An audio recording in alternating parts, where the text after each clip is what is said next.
ನಮಸ್ಕಾರ ವಿದ್ಯಾರ್ಥಿಗಳೇ, ನಮ್ಮ ಚಾನಲ್ಗೆ ಸ್ವಾಗತ. ಈಗಾಗಲೇ SSLCಯ ಒಂದು ಕೀ ಆನ್ಸರ್ಗಳ ಉತ್ತರಗಳನ್ನು ಆಫಿಷಿಯಲ್ ವೆಬ್ಸೈಟಲ್ಲಿ ಅಪ್ಡೇಟ್ ಮಾಡಲಾಗಿದೆ. ಸೊ ಅದೇ ರೀತಿಯಾಗಿ ಈ ಒಂದು ಎಕ್ಸಾಮಿನೇಷನ್ 2ರ ರಿಸಲ್ಟ್ಸ್ ಸಲುವಾಗಿ ಕಾಯ್ತಿರುವಂಥ ವಿದ್ಯಾರ್ಥಿಗಳು ರಿಸಲ್ಟ್ಸ್ ಯಾವಾಗ ಬರುತ್ತೆ ಅನ್ನೋದನ್ನು ಕೂಡ ನೀವು ಪ್ರತಿದಿನ ನೋಡ್ತಾ ಇದ್ದೀರಿ.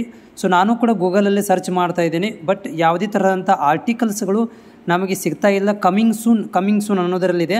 ಬಟ್ 1ನೇ ತಾರೀಕಿಗೆ ನೋಡಿದಾಗ 2ನೇ ತಾರೀಕಿಗೆ, 3ನೇ ತಾರೀಕಿಗೆ, 8ನೇ ತಾರೀಕಿಗೆ ತನಕನೂ ಬರುತ್ತೆ ಅಂತ ಕೂಡ ಹೇಳಿದರು ಈ ಒಂದು ಪ್ರೈವೇಟ್ ವೆಬ್ಸೈಟ್ನ ನ್ಯೂಸ್ ರಿಪೋರ್ಟರ್ಗಳು ಕೂಡ. ಆದರೆ ನೀವು ಅವ್ರದ್ದು ಮಾತು ಕೇಳೋದೇ ಬೇಡಪ್ಪ, ನನಗೆ ಡೈರೆಕ್ಟಾಗಿ ಬೋರ್ಡ್ಗೆ ಕಾಲ್ ಮಾಡಬೇಕಂತಂದರೆ ನಾನು ನಿಮಗೆ ಇವತ್ತು ಮಾಹಿತಿ ಕೊಡ್ತೇನೆ. ನಾ ಈಗ ನೋಡಿ ಈ ಒಂದು ವೆಬ್ಸೈಟಲ್ಲಿ ನೀವು ನೋಡ್ತಾ ಇದ್ದೀರಿ. ಸೊ ಇಲ್ಲಿ ನೀವೇನು ಮಾಡಬೇಕಂದ್ರೆ, ನಾನು SSLC ಎಕ್ಸಾಮ್ ರಿಲೇಟೆಡ್ ಕ್ವಾರೀಸ್ ಈ ನಂಬರ್ಗೆ ನೀವು ಕಾಲ್ ಮಾಡಬೇಕಾಗತ್ತೆ. ಸೊ ಇವ್ರುಗಳಿಗೆ ನೀವು ಕಾಲ್ ಮಾಡಿ ಡೈರೆಕ್ಟಾಗಿ ಕೇಳ್ಬೋದು. ಇಲ್ಲಿ ನೋಡ್ಬೋದು, SSLCಗೆ ಸಂಬಂಧಿಸಿದಂಥ ಸಂಪರ್ಕಿಸಿರಿ ಸಾರ್ವಜನಿಕ ಸಂಪರ್ಕಾಧಿಕಾರಿಗಳು. ಸೊ ಈ 080 ನಂಬರ್ಗೆ ಕಾಲ್ ಮಾಡಬೇಕು. ನೀವು ಕಾಲ್ ಮಾಡಿ ಡೈರೆಕ್ಟಾಗಿ ಕೇಳ್ಕೊಂಬಿಡ್ರಿ, ನೀವೇ ಕೇಳ್ಕೊಂಬೇಡಿ. ಈ ಒಂದು ಸಾರ್ವಜನಿಕ ಸಂಪರ್ಕಾಧಿಕಾರಿಗಳು ನಿಮಗೆ ಮಾಹಿತಿಯನ್ನು ಕೊಡ್ತಾರೆ. ಸೊ ನೀವು ಇವ್ರದ್ದು ಕೇಳೋದು ಬೇಡ. ನೀವು ಅಲ್ಲಿ ಟೆನ್ಷನ್ ತೊಗೊಳ್ಳೋ ಅವಶ್ಯಕತೆಯೂ ಇಲ್ಲ. ನೀವೊಂದು ಹೇಳೋದು ಕೂಡ ಬೇಡ.